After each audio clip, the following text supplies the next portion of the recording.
खाना खाने के बाद सब अपने कमरे में आराम करने चले गए। थोड़ी देर बाद अक्षय और प्रतिभा के कमरे में से कुछ आवाज़ें आनी शुरू हो गईं। शालिनी जी को लगा दोनों में थोड़ी नोकझोंक हो गई होगी। धीरे धीरे आवाज़ें तेज हो गईं। शालिनी जी अपने कमरे में बैठे परेशान हो रही थी कि दोनों के बीच में बोलें या नहीं, लेकिन आवाज़ इतनी तेज थी कि उनसे रुका नहीं गया और वो उनके कमरे की ओर चल पड़ी। कमरे से बाहर तक प्रतिभा की आवाज़ आ रही थी और अक्षय की आवाज़ में तल्खी उससे भी तेज थी। तभी प्रतिभा बोली, अक्षय, मुझे थप्पड़ मत दिखाओ। प्रतिभा के इन शब्दों को सुन शालिनी जी ने अपने कदमों को गति दी और अक्षय के उठे हाथ को पकड़ लिया। और जब तक अक्षय कुछ समझ पाता, शालिनी जी ने उसे एक थप्पड़ लगा दिया। अक्षय गुस्से में अपनी माँ से बोला, आपको पता भी है क्या बात है? आपने बिना बात जाने मुझ पर हाथ क्यों उठाया? शालिनी जी बोली, तुम्हारे दोनों की आपस की बात में मैं नहीं आना चाहती, लेकिन तुमने मेरी बहू को हाथ लगाने की हिम्मत कैसे करी? कुछ भी बात हो, वो बात करके खत्म हो सकती है। आज तुमने ऐसा करके मेरी परवरिश और मेरे संस्कारों पर उंगली उठा दी। वो तुम्हारा हाथ एक विश्वास के साथ पकड़कर इस घर में आई है और तुम उस हाथ पर हाथ उठा रहे हो। हर रिश्ते की एक मर्यादा होती है।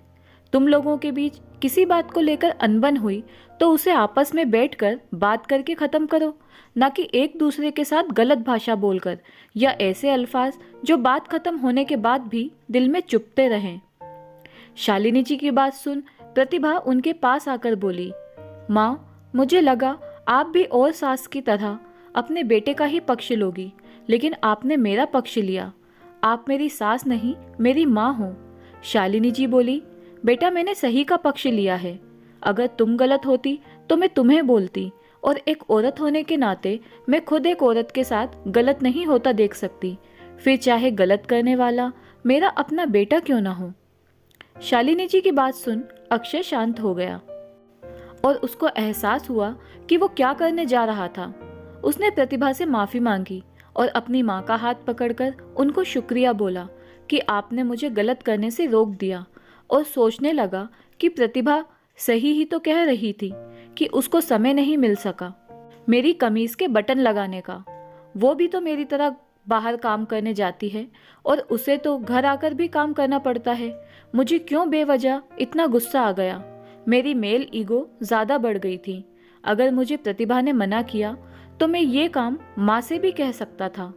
प्रतिभा और माँ से माफ़ी मांगकर अक्षय बाहर पार्क में अपने पिता के पास चला गया। उसके पिता ने कहा, बेटा, जिंदगी में कभी भी अपनी बीवी पर हाथ मत उठाना। और आज तो तुम्हें तुम्हारी माँ ने रोक लिया, लेकिन जब हम नहीं रहेंगे तो तुम्हें कौन रोकेगा?